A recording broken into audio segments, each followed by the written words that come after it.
بسم اللہ الرحمن Hey الرحیم there. السلام علیکم Subscribe to ورحمۃ my اللہ channel وبرکاتہ and also بہرحال press this اسلامی bell icon. اسٹوڈیو سے ہم اپنے ناظرین کو خوش آمدید کہتے ہیں۔ آج کی اس ویڈیو کے اندر ہم ایک بہت ہی اہم موضوع لے کر حاضر ہوئے ہیں۔ آج کے دور کے اندر ہر شخص پریشان ہے، ہر انسان کو بہت ساری پریشانیوں نے گھیر رکھا ہے، اور یہی پریشانیاں انسان کی موت کا سبب بن جاتی ہیں۔ اس طرح کہ ان پریشانیوں میں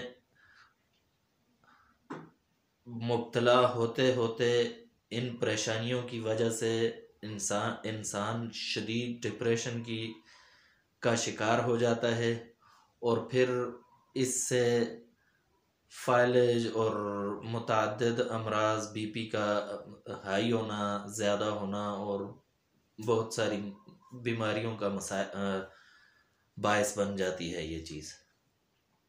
تو ہر شخص یہ چاہتا ہے کہ اس بیماری کا علاج ہو، اور ہر شخص یہ چاہتا ہے کہ یہ پریشانیاں نہ ہوں۔ ہر شخص یہی چاہتا ہے کہ پرسکون زندگی ہو، انسان کے جو ذہنی سکون ہو انسان کو۔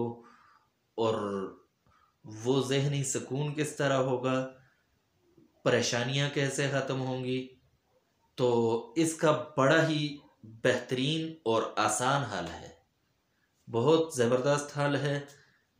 اس کو اپنا معمول بنائیں۔ یہ میری زندگی کا معمول ہے، اور الحمدللہ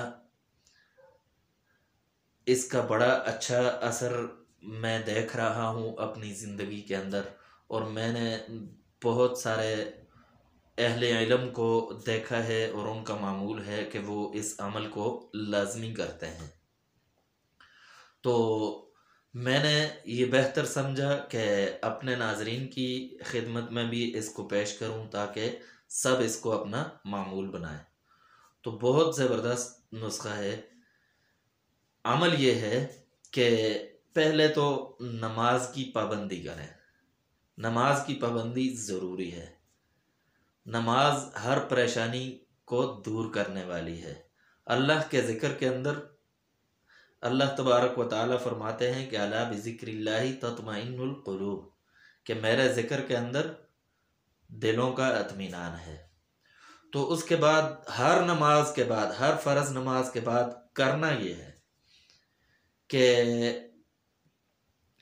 اپنا دایاں ہاتھ اپنی پیشانی پر رکھ کر تو 11 مرتبہ یا قویو یہ پڑھنا ہے۔ اللہ تبارک و تعالیٰ کا اسم حسنی ہے یا قویو، یہ پڑھنا ہے۔ اور 1 مرتبہ اللہم اذہب عنی الغم والحزن، یہ معمول بنائیں۔ انشاءاللہ پریشانیاں ختم ہوں گی۔ آپ کو اللہ تبارک و تعالی اگر کوئی مشکلات ہیں بھی تو ان کے سامنے دیوار بننے کی توفیق دے گا۔ آپ ان پریشانیوں سے مغلوب ہو کر پریشان نہیں ہوں گے، بلکہ آپ اللہ تبارک و تعالی کے شکر گزار بندے بن جائیں گے۔ وما علینا الا البلاغ۔